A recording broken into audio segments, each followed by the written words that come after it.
is the Rangers Journal Night.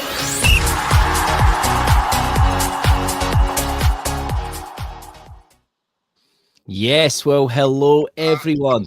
I am Andrew, and a very, very warm welcome to the Ibrox Channel podcast, which is now in its new home at the Rangers Journal. So the Rangers Journal is the new home of the podcast, and it should be coming to you once a week, unless there's like an international break or something like that. I'm sure there'll be loads of content on the Rangers Journal network, as there is this week, to keep your whistles wet. I think that's the term. But yeah, so I'll be on some other podcasts at the Rangers Journal as well. But welcome. It is Monday night, and it is the day after the night before. Now, I've got some very special guests with me, and one guest who's waiting in the wings to come on. But first of all, I'd just like to welcome Ricky. Ricky, how you doing, mate?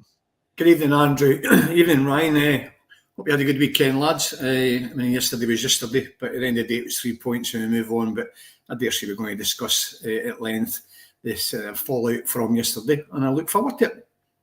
You look forward to it. Well, you're an absolute sadist, Ricky. But yeah, well done. Good to see you, Ricky, mate. Oh, as always. And Ryan, welcome, mate. How you doing? Brilliant, mate. But glad to be back. I've not done one in a good few weeks, obviously with the baby and stuff. So looking forward to it. And get a wee break away from him as well. Brilliant, and it's like a bit of torture as well talking about a drab Rangers performance, but yeah, we will get into that of course in a minute. No, but welcome guys, and we should have Bobby joining us very shortly hopefully, but also hello to everyone out there watching on YouTube, watching at the Rangers Journal, and of course watching anywhere that you can. Don't forget to follow the Rangers Journal on Twitter, Facebook, TikTok, and as well you can follow the Ibrox Channel on Twitter, TikTok, Carrier Pigeon, and everything. And speak the devil, I do believe that Bobby is just there waiting in the wings. I can see somebody. Let me add him to the stage. How you doing, gentlemen? You all right, Bobby? How you doing, big man? You okay? How you doing, guys? You all right? Hi, Bobby. How you doing? Good evening. Good evening. Good to see you, Bobby, Andrew, mate. oh my God, Andrew, it's so good to meet you. Oh, I just realised, Andrew. Oh, sorry. How are you, lads? You all right? I'm not bad. We've always spoken at times, but we've never actually spoke face to face. So this is good. This is when worlds meet. This is good. No, good to see you, Bobby, as always, mate. I did enjoy your post match last night, and it definitely came from the heart. So hopefully we'll have we'll see if your opinions changed a wee bit after you've slept on it. But yeah, so this is the team to help dissect the Hearts game. But before we go into it, I'd just like to give a big shout out to the Rangers Journal sponsor, Premier VPN, which is a simple, safe, and reliable VPN. So Premier VPN goes above and beyond to protect your online privacy and security. So stay safe and private while online. Go dedicated for the fastest speed, block trackers, intrusive ads. All the information is on premiervpn.net. Do head there, and they are good guys. So let's get to it. So today we are going to be discussing the Hearts game yesterday. Of course, we had the late kickoff on a Sunday evening at 8 o'clock where we took on Hearts at Ibrox. And then, of course, we are going to have a little bit of a review of the squad with some stats, and we'll get everyone's opinion on that. But yeah, as we go into it, normally on game day, I put a little poll out on Twitter just to gauge how everyone's feeling, how everyone's kind of thinking. And basically, I asked, what are people's thoughts? So I kind of give four options. So Rangers win, a draw, Hearts win, and the fourth one was bye-bye Naismith, because, you know, why not?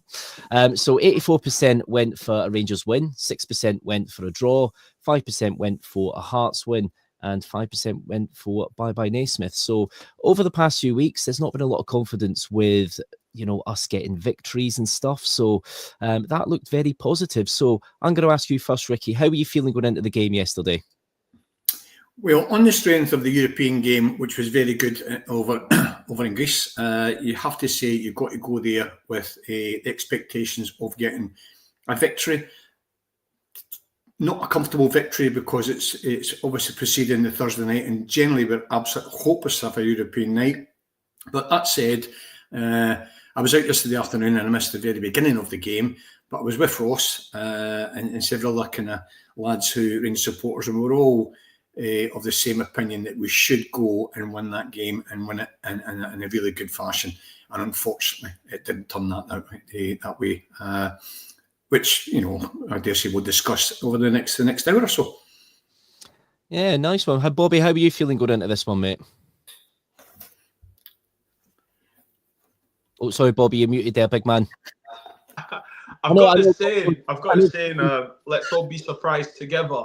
And, you know, listen, we're all passionate fans. We all want to win and stuff. But sometimes recently you just got to be honest. You got to be a realist. And did I think we'd beat them? Probably. But at the same time, you know, this is the same Rangers team that have let us down and broke our hearts many times, unfortunately. So, yeah, I was just my attitude at approaching the game was basically let's all just be surprised together, you know. I like those words. You've been hurt before, Bobby. I can tell, mate. I can tell. Rangers does that to you, did it? Ryan, how are you feeling going into this one, mate? Were you expecting a win? Were you expecting, you know, Hearts were a team to open up a little bit more? How were you feeling? I wasn't nervous. I did fancy us to go and get the result. I fancied us to get it in the fashion we've done it as well. I didn't expect us to go and blow any team. We've not blown any team away really this season, bar Ross County. So in my head, I had 2-0 in my head. So I wasn't too far off. But it went the way I thought it would. It wasn't a very good spectacle. But I knew we'd get 3 points anyway. I think that's the thing, isn't it? We all kind of expect the same thing a little bit, don't we? We've seen it all so far this season. But yeah, so we'll get into the game now. So we saw the team sheet come out and not too many surprises for us. We stuck with our 4-2-3-1. James Tavernier, John Suter, Leon Balogun and Jeff Day in the back four. We had the kind of double pivot just in front, Nicholas Raskin and Connor Barron, who's building like a bit of a nice partnership now. Of course, we had Cherny, Diamande and Bajrami just in front. And of course, the man, the enigma, the guy you just don't know what to do with, Cyril Dessers up top. And yeah, interestingly, Hearts kind of went with a kind of 4-4-1-1 with Shankland in behind Vargas. Obviously, Forrest out on the wing with Spittle even out on the other wing, creating you know, players that can kind of run and stuff. So I thought, you know what, there'll be some gaps. They'll be opening up a little bit, but yeah, so stat-wise, going into this one, we were unbeaten in 16 meetings with Hearts in all competitions since February 2020, which was in the Scottish Cup. So that was an interesting stat. It always feels like we do tend to drop more points against them, but of course we've had 4 draws in that period, so more draws than losses.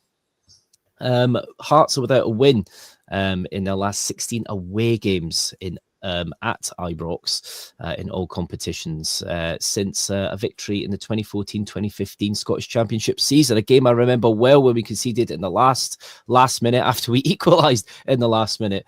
Oh, those years, I just want to forget them. But so yeah, the game started and we were quite bright. We kind of pressed forward a little bit, which did surprise me a little bit, especially after the kind of European trip midweek. And it wasn't long before we scored. Cyril Dessers, Bajrami out on the right, cuts in, lays a great ball across the deck. Cherny just dummies it lovely, just lets it go through his legs, lets it run through to Dessers, who just smashes it home 1-0. A great early lead. So obviously, Ricky, you kind of caught up with this after the game. You kind of missed that first bit. What did you reckon to the goal, mate? Well deserved at that point.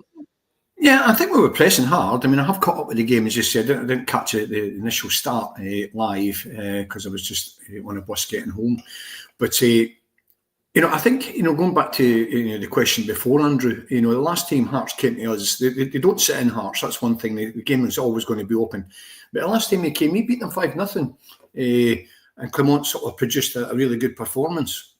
But the goal itself, it was taken well, but I'm not too sure if there was an element of luck in there from Cherny. I know you kind of mentioned there he's done a dummy. I'm not convinced. I think he maybe lost the sight of the ball because it was on his left foot. It could have just been knocked right in front of him, and then the strike would have been away. And that's him. He's on a bit of form at the moment. So I'm not convinced. If he did do it, then well played. But I'm not convinced. And then obviously Tav had a good striking at the goal, which is sort of hit Dessers somewhere in the back of the net. So it was 1-0. But we just didn't press the game after that. You know, we were just lackadaisical. 10-yard balls were going astray. They were coming on to us. We had good chances in the game, and certainly the last 10 minutes we probably should have put it to bed. But right from the beginning, or right from the goalkeeper, we could all pick holes in that team. Right from the off in the second half, they smacked the post. For me, Butland should have been out of his line, getting that, clearing that all day long. I mean, what is he doing? And I think that's one of the reasons why Jack Butland isn't an England international, because his positional play isn't the best. He's a great goalkeeper, don't get me wrong, good shot stopper, but he doesn't demand his 6-yard line the way a big strapping keeper should be. And that sort of decision yesterday not to take that, come out his box early, again, it was his starting position wasn't good enough. The ball was a fantastic ball from me, shanking through to Varga, and the boy was unlucky. But we were the cause of our own downfall there. It's just a split ball through the two centre halves. Butland needs to be covering that. And then you could go on and on and on and on. But we've got so much more improvement to do. And this Clermont, you'll see the best Rangers in October. Well, we're now in November, and we're actually getting worse. And I can see personally, and I'm going to stop here, but I can see personally where the problems are. And if we don't address it, we'll be struggling to finish third. I'm telling you right now, Kilmarnock will be back up our backside. These kind of teams, if we don't sort it out. It's good that you can see the problems, because somehow Clermont doesn't seem to, if we're being honest. But I know that'll be a pod for another day, I think. Bobby, obviously we scored a great goal. As Ricky reckons there, Cheney might have fresh aired that one a bit like Chris Boyd against Villarreal back in those days. How did you feel we were after the goal? Because, of course, after the goal, we looked good. We looked like we were going to press on. And then all of a sudden, we just we let Hearts into the game. I think Hearts switched their wingers over, which seemed to give them a little bit of... It got into the game a little bit better doing that.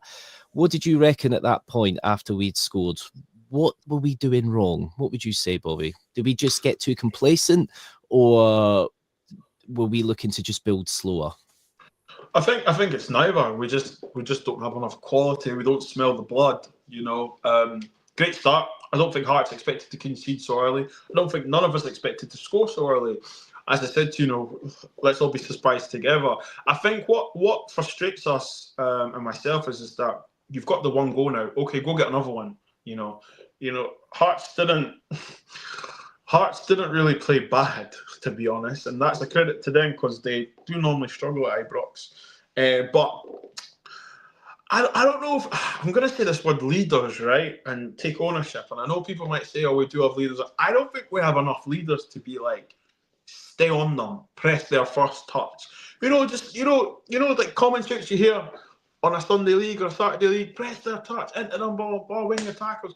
We didn't do anything like that. We didn't hear anything like that. And it was just like, it was like an exhibition at times, It's just like, okay, do you know what? You're not going to overrun us, so we'll just keep the ball. And, there's positives to take from it, Raskin, Barron, the partnership. However, on the contrary, let me call that full stop. On the contrary, I just feel like there's so much things wrong. Like, you go 1-0 up so early at Ibrox. I mean, guys, are we not expecting 4-5 that early? Be ruthless. We're not ruthless. We're not clinical. We don't smell blood. And like Ricky said, there's so many problems. And I think that was the most disappointing thing, especially if you were at the game, to go up so early and not see any penetration, not see any flavour, any spice, nothing. It was very bland, boring, proper ready salted stuff. Do you know what I mean? There was no paprika. There was no cheese and like we didn't have anything like that. It was very boring. And to wrap up my answer, I just feel like we're not good enough, and we're not smart enough, and we're not streetwise enough. That'll be my final. Your quiche is burning in the oven, Bobby. Your quiche is burning.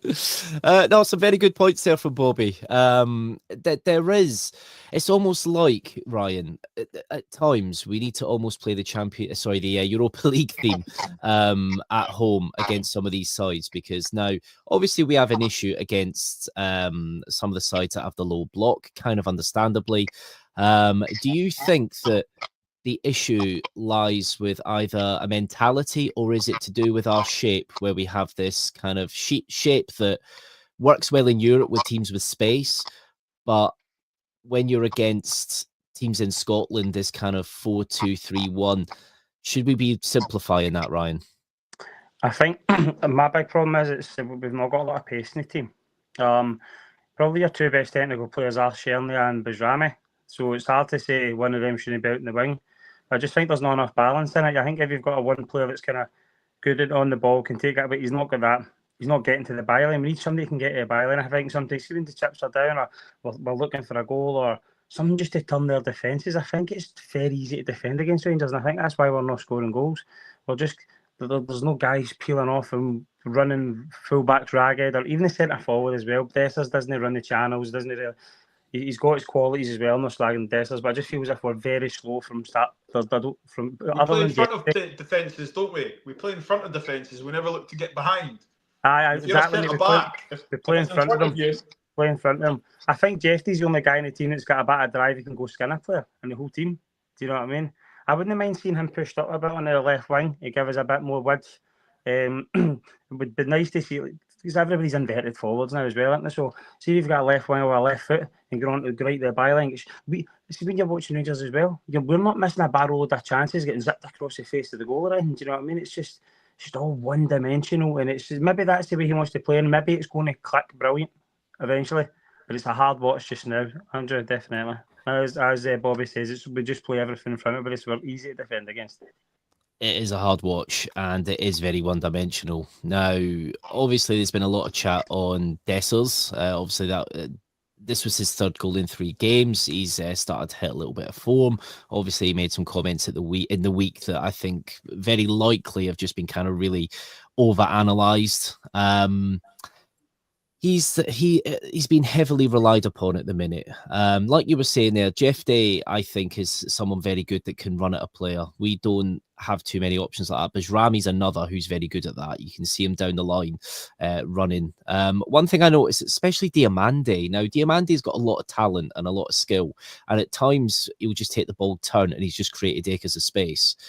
But there's nowhere for that ball to go. So he has to look around and it really struggles to kind of find somebody that's kind of running onto that. We do seem to have this bit of this kind of disjointedness with some. We've got a fairly decent-ish midfield. I don't think it's terrible at all. I think the partnership with Raskin and Barron's looking very solid. I think that Diomande can work in that kind of 10 role, but we don't utilize it as a proper kind of 10, but we don't have the other players around. So I'm just hoping that as the weeks go on, which it kind of shouldn't, I just hope we kind of maybe look at a different formation for the league. But we all know what football managers are like when, you know, what they want and what they kind of are trying to achieve. They won't very rarely deviate from that sometimes. And sometimes that's the downfall of some managers. So I'm just hoping that we do look at something for the league, because the worrying thing is, like I said earlier, Hearts are a team that actually, you know, as much as they're a decent-ish side, obviously they're down towards the second bottom in the table, but they're a team that can come out and attack, so there is pockets of space in behind and you can utilise that. We started very brightly. We had a really high press. We were looking good. We get the early goal. What happens? We just absolutely switch off. The game becomes pedestrian. Obviously, Hearts changed their wingers over where things started to look. They started to get into the game more. We were very lucky. There was a horror moment for when Suter passed the ball back to Butland, and I think it was Vargas just steams in. And to be fair, luckily Butland read it well, gets down. That's the alarm bell. You think, right, let's start playing football again. Second half comes. You expect that kind of Clement rocket like he normally has. Because we always tend to come out the second half a little better, but then it was the other way around. Like you said, Ricky, we had Shankland with that great through ball to Vargas, and it comes off the post. We got away with one there. Again, we weren't waking up. And for me, as the game was kind of wearing on, the substitutes start becoming an issue. Now, obviously, you look at the substitutes we made. 68 minutes, Barron come off for Casemiro. Obviously, that was because of Barron has obviously had a tough couple of days, and he doesn't really miss many minutes, so he does need a bit of a rest. Sterling comes on for Tavernier. Danilo comes on for Dessers later on in the game. Then very late on, you've got Kieran Dowell coming on for Czerny and McCausland coming out on the left for Bajrami. We don't seem to be making substitutes to really change a game, and that's something that I I just feel that we're not really doing now. I know there's limited options at times, but Ricky, yesterday, Kieran Dowell. Now he had a few through balls. Subs been made in Subway. That's all I'm going to say on that. That's all I'm going to say on that. No, well, are we too harsh on Dowell, Ricky? Because obviously Dowell came on to a lot of groans. Obviously, there was a lot of groans with Barron coming off. Sorry, because he was making such a bit of an impact in the game. But are we harsh on Dowell? Dowell had a couple of good balls when he came on. Are we too harsh on him, or can you see what he's there for? We've got bigger problems, Andrew, than Dowell. If we're getting to that stage where Dowell, we're relying on him, then there's one of the issues. You can go through the whole team right now, and Tavernier. Oh, I think because he's lost his pace, he's lost the drive. Yes, he does come up with the assists, but Sterling or Casa should be in there. When Ridvan gets back, and Ryan touched it earlier on, get Ridvan in, and if need be, put Jeffy in that left position there and let him do a wee bit of sort of up and down in the park, because the boy's got the quality and he's got the pace and he's got the kind of skill set to see it.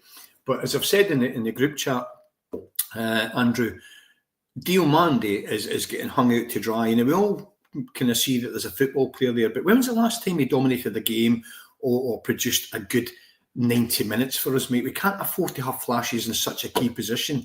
If Clement's going to insist with that rigid, boring system that he plays, everybody can just play through us, because we're not changing anything. And as you said, Andrew, it's light for every substitution. It's a manager's dream. They set up on a Monday morning, we're playing Rangers at the weekend, and they just set up to beat us. And they come 18 shots. Hibs had, they were sitting bottom of the league at the time, 18 shots against us at Ibrox. Hearts second bottom of the league yesterday. MD could have won that game yesterday. It's the system that Clement and his stubbornness keeps on playing, and yet he's got Hadji. And I know Hadji's, he's been out injured, but Hadji's 100% back now. Maybe not 100% fit, but he's back. And Diomande is not a number 10, mate. So in that system he plays, there is better players in that bench to do that role. Bajrami, get somebody else out in the wing, if that's McCausland, whatever, who's a natural winger.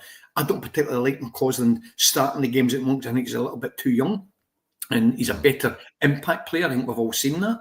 But Hadji is a man that can link that play. You don't need to have pace. Everybody keeps on saying he's lost a yard of pace. He's never had pace, Hadji. But he's got 2 good feet. He's got a good brain. And there is a position, if he wants to stick with that rigid system, get Hadji in there. Let him get closer to Dessers and get the boy involved, because Dessers is isolated. Diomande doesn't trust him, and there's your biggest problem. We've got a fullback, it's probably needs to be rested, and a key position in your 10, which in this system is using Diomande. He's not close enough to Dessers. And between the 2 pivotal boys and Diomande, it does not work. Diomande. Can I jump on the back of that? Is that okay? Yeah, go for it. Ricky, bravo, sir. Loved you speaking there. Ricky, I think you're right. Ricky, you know yourself, the ball travels faster than the man. So, you know what I mean? We've seen many players that weren't fast, but they can steal a yard or whatever, as long as you think up here. We've heard about footballers knowing what they're going to do 2-3 passes before they even get the ball. I think with Diomande, you're right. He's getting hung up to dry because that's not his position. Christ, Stevie Wonder could see that. Ray Charles can see that. The thing about this formation is it's like he doesn't want. It's like in football these days. If you've got any flair, you get put wide. You've got to be a robot. You've got to be an industrial player. You've got to be able to run, but have no football ability. Now, that game was screaming for quality. Whatever your beef is with Hadji, your job is to win football games. And how you do that is with the players that you have on your roster. Why was he not brought on? But I mean, we can see he always wants to cut in and dribble and say, put him in the middle of the park, change it up, get another winger on. It's like, as Rick was saying, it's like common sense isn't common. And then we talk about Dessers and stuff. And, Ryan said about getting a left-footed winger. I said this yesterday. Why do we have wingers that want to cut inside? All they want to do is, want to shoot, get a shot off. But see if it was the other way, how we were brought up on. beat your man, get down, whip a ball in. Do you know what I mean? Give them something to think about. Get the centre-backs turning, and Dessers, like you said something about this, is like, Diomande's not that player to link up with Dessers. He's an industrial, technical football player, can break up play. You could say box-to-box, but he's never going to be the guy that gives us 15 goals. He's not going to be the guy that comes late into the box. You've got Hagi there. Do you know what I mean? It's just like, come on, help yourself. Do you know what I mean? It's an interesting one, isn't it? No, the very good points, Ricky and Bobby. Hagi looked like he was featuring in the manager's plans. We saw that obviously when he brought him in. Obviously, he got the red card, but he did set up. He created a great assist. Now, obviously, Hagi's that little bit slower in the kind of break in the press, but we are quite slow in that. You know, that's something that we're not lightning fast, so that could be something that suits. Now, I don't know if, like you say, there could be some beef where obviously Hagi got himself sent off. Has that not sat right with Clement? Who knows? But we are not seeing Hagi now, and especially that he can't be utilised in the European squad. We've got this contract situation sorted out, and it would have been a perfect game to play him because, you know, you are looking to rest some players. I don't know. It is a bit of a strange one. Now, as this second half wore on, Hearts grew into the game a bit more. Beningame had a fantastic chance that I thought he was going to bury in at the back of the net, and we are very lucky that Hearts were a bit shot shy at the minute. As the game wore on, we obviously ended up with a few right backs on the park, which is something that we're seeing week after week. There was just towards the end of the game, obviously, there was kind of some penalty shouts. Now, obviously, for the record, I'm just going to say straight off, it's not a penalty in any way, shape or form. However, there was, when Hearts were breaking in the last few minutes, because we seem to be trying to defend the game at home. I know it's a 1-0 lead, but we were really trying to just kind of hang on. Everyone is forward. Hearts have a throw. Even Craig Gordon's forward, the 42-year-old, whatever age he is now. And the shot's taken, comes off of, I believe it was Raskin's hands. It looked like he was just outside the box. There was a lot of calls for a penalty, unbelievably, according to the socials. But just to put that one to bed, it was outside the box. VAR can't intervene because it's not in the box. And he was protecting his face. Could you see where the ball's coming at him? He's got his hands up there, up towards his face. So there we go. It's just to quash any conspiracy theories. But there we go. So yeah, we end up running out 1-0 winners against Hearts. It was a poor game of football. And now we've got this international break coming up. It is a little bit of a worry. And frankly, we were told we're going to see the real Rangers between October and November time. We are pretty much in mid-November now. By the time the next game rolls around, we're getting towards the end of November. We aren't seeing the real Rangers. Now, Clement has some credit in the bank, per se, and I think that's mainly from the European performances, but we're seeing the press conferences. We're seeing the way he's talking. I'll read a little bit what he spoke to BBC Scotland and said. He says, I'm very, very satisfied with the result and the deserved 3 points. Our first half was good in many moments. We scored a very good goal. We missed scoring the second goal, though, and we know that until you get that goal, the other team stays in the game. So I want us to kill the belief of the opponent faster. We didn't show the same quality in the second half and didn't finish off the game. We had few chances, but it stays nervous until the last second in the stands. We made too many wrong chances with the ball and became too sloppy. It's the end of a very busy period, though, with a lot of travelling. They're all human beings, not robots. We need to manage the game better, but we have young players. So it's obviously talking about we have young players, so obviously maybe they need to learn a bit better.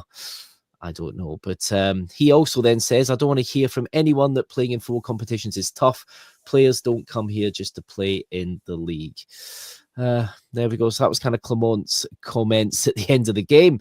He obviously went into more comments about the team and the squad. And to be fair, some of it is just the same stuff that we are hearing week in, week out, which will run out at some point. You've only got a few weeks left before we are into December, and that's when we'll say, right, we are supposed to be judged between October and November. Do you think after this international break, Ricky, do you think we're going to see an improvement in the league? And do you think we'll get maximum points up until Christmas in the league? Just to put you on the spot. I'd love to say yes, Andrew, but the reality is it's probably not.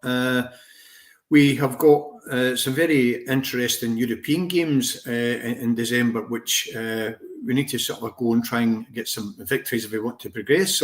So again, it brings us back to the Thursday night, Sunday afternoon, and we just cannot produce a decent level of performance over the 90 minutes on a Sunday afternoon preceding the Thursday night. And for me, that's a problem.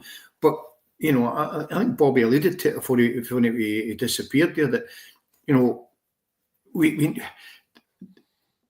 Clement needs to help himself. You know, he sticks to this rigid formation, and then when we're trying to kill the game, this is where Des says, you know, I don't necessarily feel that he should be in your team any longer. I've made that quite clear. He's just not good enough to be a Rangers football player.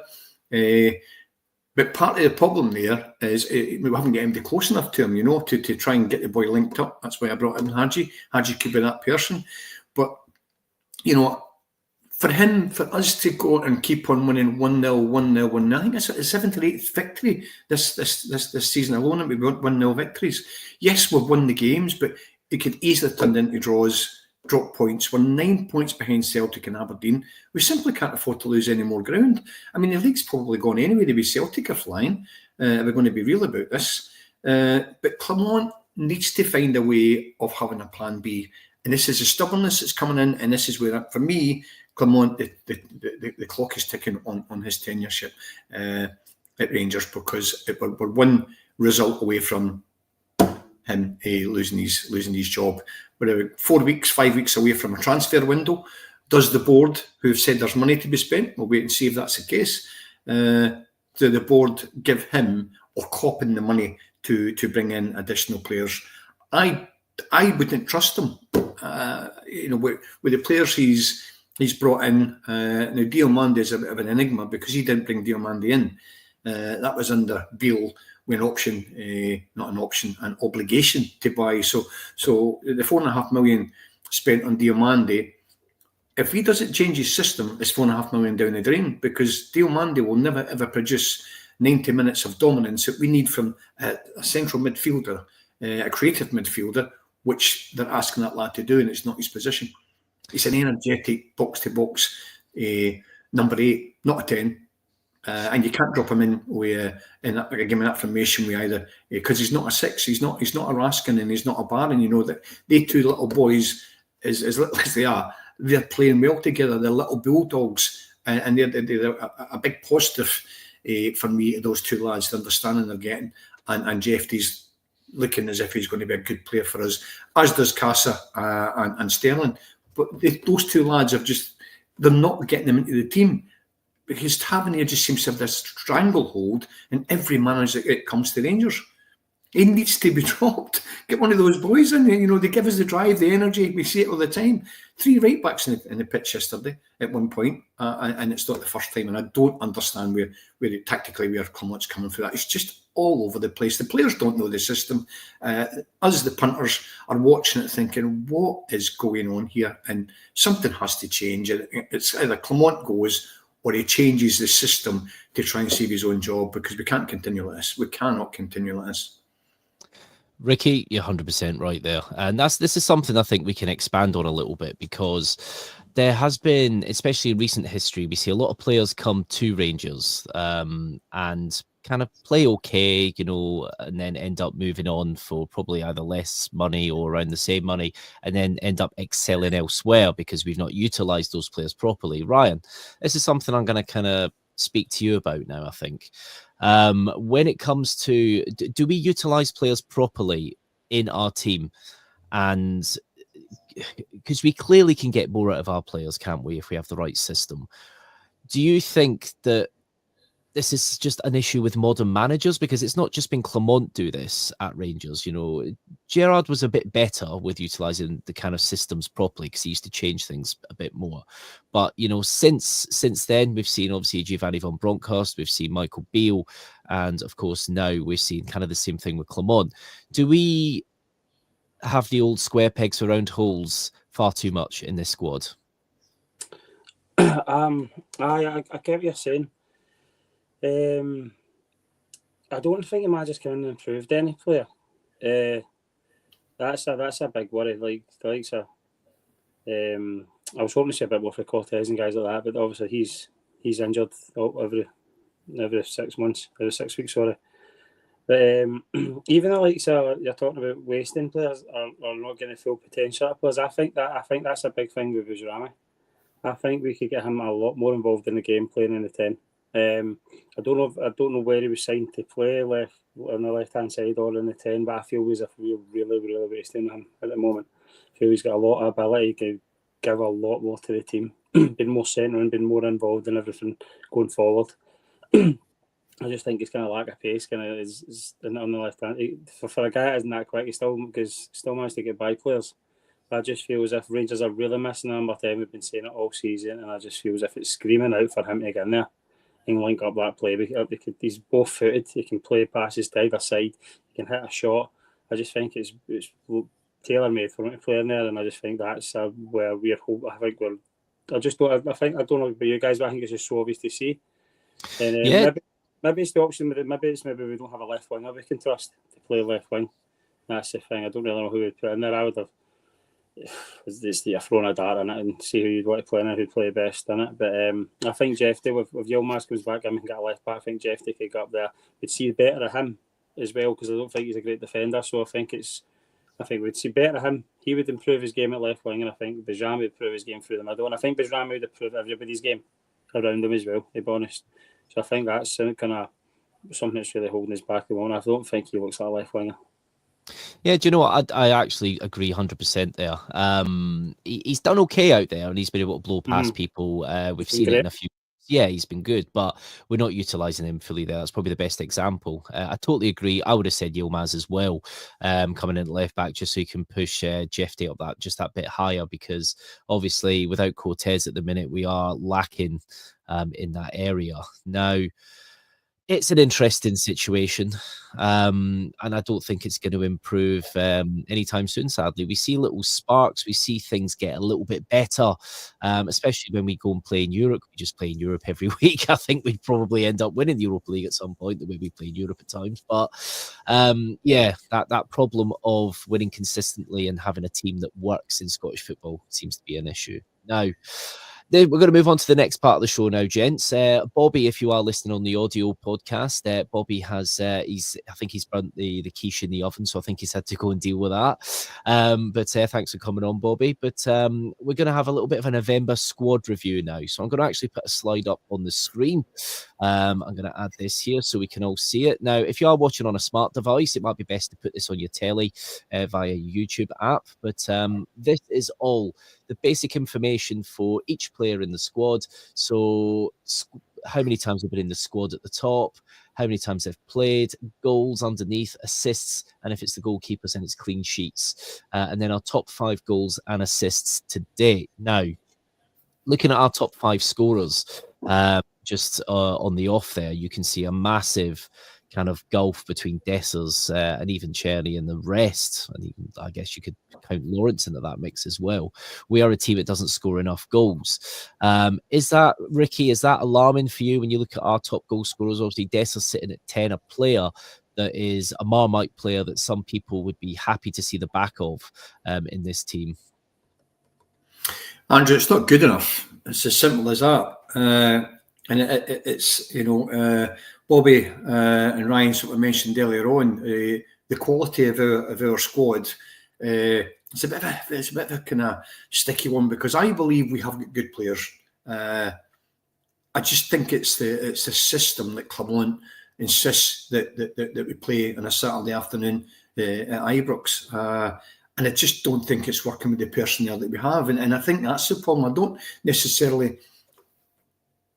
Listen, we ain't got a striker. We're struggling. Chelsea's come on to a decent game. We're really struggling to get somebody on the left-hand side. Bajrami's playing there, but we're desperate need that boy in the middle of the park. But it's not going to be him. It needs to be Hadji, from my opinion. So Cortez is a big miss for us. Guy's a talented player. If we can get him back fit, running, and getting a consistent level of play from him, I think we'll see a big difference. Another possibility down that left-hand side, which we're struggling to create, would be getting Ridvan back into left back and moving Jeffrey forward. So there's options there. There's options in the right with two decent right backs, not even getting in the team at the moment. Tierney, and I do like young McCausland when he comes on the right as an impact player. He's always did well on the right-hand side, coming on as an impact player. But it's that spine of the team, the creativity, linking up with the striker who we just do not have. I mean, that ball hit off him yesterday. I mean, as I was saying to you pre-pod, Andrew, we're getting the odd flash of £4.5 million we paid for Dessers now and again. It's not good enough. We need to get a lot more consistency from a player who costs us that much money. Danilo's now back up and running, maybe not obviously match fit, but we need to get him in that starting 11 because we know he's got quality. For me, the Igami, we never had. He's ready. I'm not too sure that when that's going to be, but looking at his history, as a young lad, I think there's certainly room for optimism there. But then there's Zach Lovelace. Why are we not utilising him? Surely Lovelace will offer some pace, power, positional play. It's got to be better than what Dessers has shown. It's got to be. I know we're not seeing these boys on a daily basis at training, as the manager claims to be the reason why he's picking Dessers. But come on, we're not stupid. The main key point for me is if we do not resolve the Dessers issue, we will continue to struggle, and that will be the nail in his coffin, Dessers. Interesting, Ricky. Interesting. Now, I've been going through, having a little look at these kind of stats earlier in the day, and there's quite a few surprises because, of course, you look at Rabbi Matondo there at the top right-hand side. Been in the squad 7 times, played 6 times, scored 2 goals and had 3 assists. That's actually not too bad from Rabbi Matondo. Now, obviously, that was way back at the start of the season. Very interesting. Do you think Matondo, Ryan, could have a bit of an impact when he's fully back up to speed, or is this going to be the kind of same cycle that we see? He plays a few weeks, gets injured, gets back up to speed, finally gets going, and then is injured again. What do you think? Andrew, I've always rated Matondo, to be honest. I definitely think there's a player in there, and his pace is frightening. His pace hurts teams. And that's kind of what I think the team's really, really screwing out for, a pacey winner. But I'm sorry, it's probably the latter. Like, this is his 3rd season here, and it's his 3rd season here, isn't it? This is going on his 3rd this season, yeah, and he's never ran a consistent run of games ever. So I don't have any belief in him to be able to turn that around, to be honest. So I think he could answer a lot of problems, but I don't think he will be the answer due to his injury track record, unfortunately. Is there any of the stats there, Ryan, if you can see them, of any player that surprises you at all?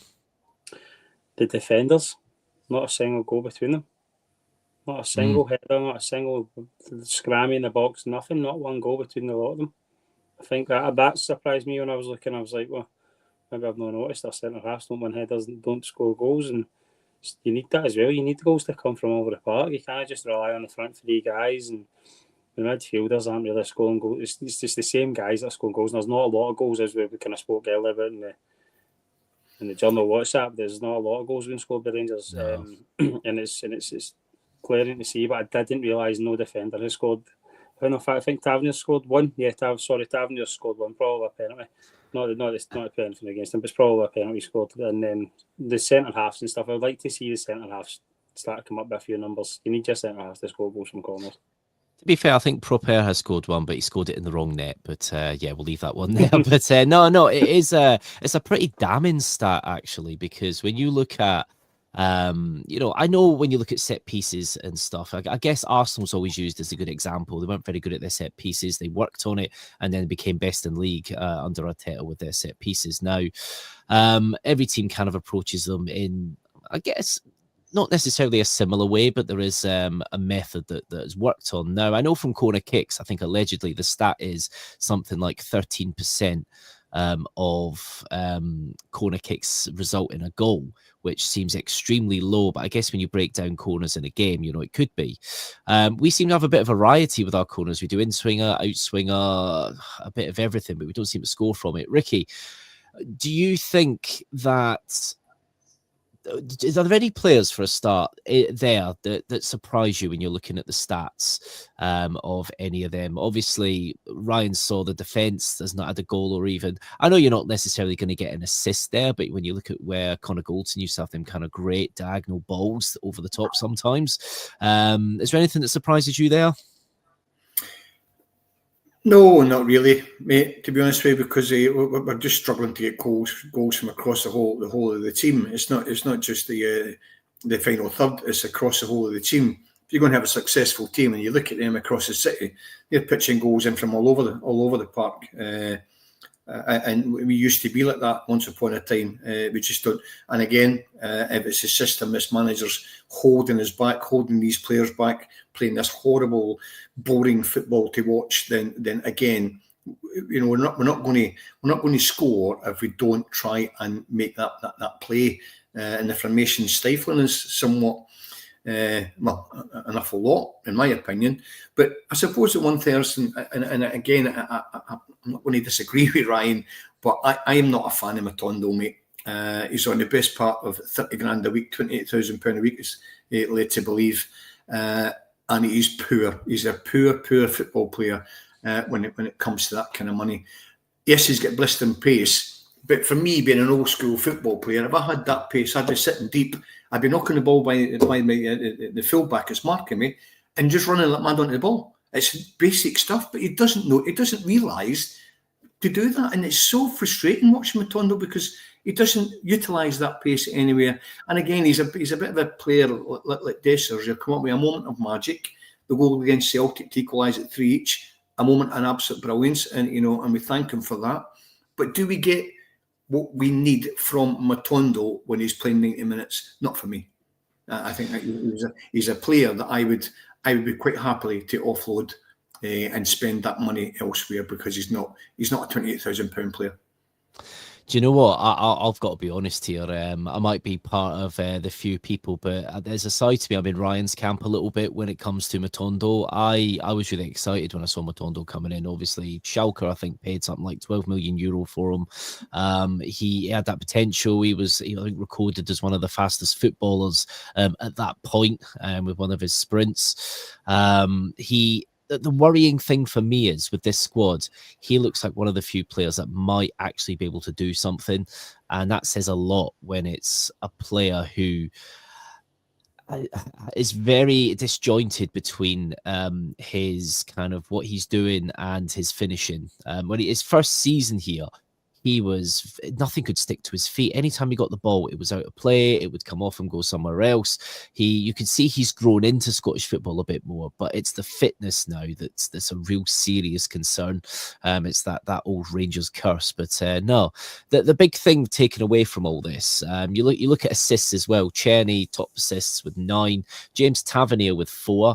I think that answers a few questions in regards to James Tavernier. He's obviously one of our top creators, whether we like it or not. Obviously, James Tavernier has regressed, and there's a role for him in some way, shape, or form in the team, but it's not to start every week, and I think everyone's in agreement with that. But there aren't enough goals coming from other players. There aren't enough creation coming from other players. You are seeing with some of these stats when you break them down, of course, just mentioned James Tavernier there in 19 games, because he has featured in every game, even as a sub, 4 assists, which doesn't seem high on paper out of those games, but he's second, which is mad, which says a lot. And of course, only 1 goal for him, 1 goal so far this season, which is that because we are not looking to rely on Tav for our goals, or is it because we still were relying on Tav and the goals aren't coming from anywhere else? Ryan, what do you think? Yeah, I agree with that. We've been relying on Tavernier for too long with the goals, and now that Tavernier's not the peak of his powers anymore, I think it's damning to tell that was the case. He was a real leader for Rangers when he was at his best. He would dig Rangers at a holy, grab a game with scruff of the neck. He'd come up with a magic. He's not that guy anymore, and somebody else needs to take that mantle and go and be that guy for Rangers. Czerny's numbers are great. Czerny's a bit frustrating sometimes to watch, I think, just because of lack of pace and stuff. He's kind of one-dimensional, but he's not coming after pre-season, so I'm quite impressed with him. So I'm hoping he can kind of be that guy for us maybe not on the level of Tavernier. I don't think we'll ever find a big game player like Tavernier for a long time after the kind of the goals he would pop up. But it's not even just asking one guy to go and do that. It's just asking the team to spread it out.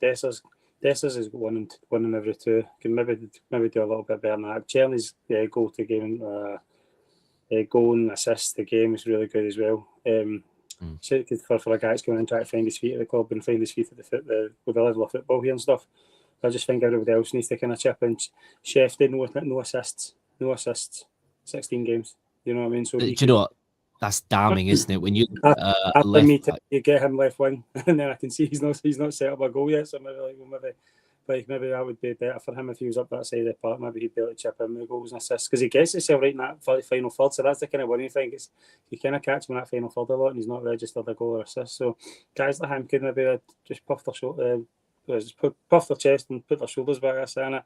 And some people just need to start grabbing the game and show them what they can do. And it's more of a somebody else will do it kind of mentality just now. I think everybody needs to start going, I can be the main man here and I can go be that big guy for Rangers. Yeah, I totally agree. And surprisingly, every player that's kind of played at left back this season, none of them have any goals or assists. And you'd expect with that kind of the way that, you know, modern football is with the wing backs that you'd be at least getting something from them. But maybe they have been on a plate and maybe Dessers hasn't been taking them because there's that side of the argument as well. But yeah, we could go on all night about that. Transgressions might be different. He might just be unlucky. His always fault in Dessers or whatever. It's all Dessers satters are laid off with Jeffy maybe. It's an interesting one, actually, Ricky. We see Proper there. He's featured in the squad 17 times. He's played 14 times. Obviously, he didn't feature there at the weekend. Do you see a future for Proper, Ricky? What do you reckon? Do you think he just needs a bit of time to bulk up a bit more, get used to the game? Is he just a slow starter, or have you seen enough to say that, you know what, no? Well, Andrea, I'm going to put a question straight back to you, mate. Why do we bring Robin Proper in when we let Ben Davies go to Birmingham? Exact same player. He does seem to be. He does seem to be, especially when you see him play in Europe. It was very similar to the way that Ben Davies would play. I think with Proper, at times when you do look at him, he does get sold a little bit too easy, and that was something that Davies used to have the issue of, which used to frustrate the hell out of me. Davies wasn't a terrible defender, but he was at the heart of a lot of issues when we would concede a goal. It was a bit of a strange one, and we're seeing that kind of same pattern play out with Proper. Now, obviously, captain of a decent 20 side that finished third, one of the best defensive records in the league. Is it just the fact that, again, this is Rangers, we just seem to have a stagnation with players here, or is it just the physicality of Scottish football? Well, perhaps it's the mentality. Maybe a lot of these players are coming from, dare I say, better technical leagues, maybe come and they think it's only Scottish football and they can come for an easy ride. These lads are professional football players. It's their livelihood. And if they're in about you, you don't have to be a great player to show energy and show passion and get in about the players, you know, wind them up, rail them up, you know, and you'll get your rewards from that. You know, that's just a fact of life. And I'm not saying that's Popper's problem. I don't actually think he's a bad player, but the reason why I asked the question is that we spent a lot of money bringing him in. We've already had the player exactly like him. So the recruitment there it hasn't been right, in my opinion. You know, it's just, for me, with Clermont at the moment, it's just, and I've mentioned it in the pod already, the formation is holding us back, mate. For us, with the set of players we've got, I would love us to go and do the 3-5-2, get somebody with Dessers if we're going to keep him. He's got to get somebody alongside him. Your five, you know, the extremes of the five, may it be Jeffy, may it be Czerny, you know, with the three solid sort of with Cassett in there, with Pace, Balogun and Suter. You know, and you can then mix your three up. Dale Mandy would be able to work in that kind of system, and you'd have somebody next to now, going back to Dessers and the goal stats in what you were talking about to Ryan there, the amount of times that Jeffy, for example, or Tav put the ball in low for the striker to run onto, Dessers is running away from it. He's actually running away to the back post on umpteen occasions. Now, what is our staff, the analysis team sort of doing at training in a Monday morning? Well, surely they must be getting him in 1-to-1 and saying, look, why are you running away there? Why are you not coming across expecting this ball to come? So you're cutting across the face of the centre half. Because the balls are coming in. We just haven't got MD on the end of it. Hence why we're not scoring goals. And if he's on his own, he's isolated in his own, and he's not making those runs, there's nobody playing alongside him. Again, it's the tactics, it's the formations. Utilise the players that we've got. Yeah, no, I can't disagree with you there, Ricky, at all. Very spot on there, actually, both of you gents. It's quite eye-opening looking at these stats, because of course you look at Igmani there, hot prospect, but in the squad 12 times, played 10 games, 1 goal, no assists. Granted, he's only started, I think, 1 or 2 matches, hasn't he? It's not been loads, but there is a massive. You look here at the key kind of creators. There's been some good questions coming in on the socials as well that I've been kind of displaying, and it's things like, look at Casemiro. He's actually been unlucky. I mean, there's always been at least 1 gilt-edged chance. It's either saved really well or it's cannoned off the crossbar. But the thing that I'm looking here now, as I've been dissecting all these stats from the squad, if you have a Czerny or a Dessers or a Bajrami injured, then we have massive problems. Yeah, no, it's definitely alarming, to say the least. But you know what? We've had a win. We haven't dropped any further points. We've got a kind of couple of weeks now to kind of recharge our batteries and hopefully work on the training ground if there's not too many players going away on international duty. And hopefully we'll be a bit closer for some players coming back from injury. But I'm going to wrap up now. It's been an absolutely fantastic pod. It's been good to get all this stuff off our chest. So, Ricky, thank you ever so much, mate. It's always a pleasure to hear your opinion. Yeah, thanks, Andrew. Thanks, Ryan. And Bobby, if you listen in the background there, it's been good. And you could listen, you could talk all night about Rangers, couldn't you? Putting the world to rest. But it's just my opinion. Everybody's got different opinions. But again, as usual, I thoroughly enjoyed that, Andrew. And thanks for having me, pal. Well, you know what? It's all about opinion. So, no, definitely glad to hear it, Ricky. Ryan, thank you ever so much, mate. It's been some very interesting and some very good analysis and assessment from you, mate, as well. So, thank you ever so much. Thanks for having us again, guys. It's been good. That has been brilliant. Obviously, the Rangers Journal has got a lot of content coming up this week. So I'm just going to read a little bit of what is coming up, because obviously it's international break, but there's still lots of Rangers stuff to talk about. So tomorrow, Tuesday, there's a boardroom briefing pod, which will be very interesting. That's at 9 p.m. So do look out for that on YouTube. Wednesday, 8:30 p.m, an alternate 5-year plan. Now, I'm very interested to hear about that. If you're interested as well, Wednesday, 8:30 p.m. on YouTube. Thursday, Rangers Kit Room, with Ross hosting that one about Rangers kits. That's good. I love a Rangers kit. I'm a bit of a kit geek myself, and I've got an absolute pile. I've got a mountain of them in the other room that my missus is starting to hate now. But I do love a Rangers kit, and if you do love a Rangers kit, do tune into that 6 p.m. on Thursday. And Friday at 12 p.m, of course, you got the Rangers news, and that'll be coming out. You got the daily news flashes as well. So follow the Rangers Journal on Twitter, follow them on Facebook, TikTok, everywhere, and don't forget, give the Ibrox channel a follow as well at the Ibrox channel on Twitter, because here the Rangers Journal is the new home of the Ibrox channel, and it's a pleasure to be here. And don't forget, the Rangers Journal sponsor is Premier VPN, simple, safe and reliable. So head to premiervpn.net for all your VPN needs. So thank you ever so much, guys. Take care, and we'll see you soon. See you later, guys.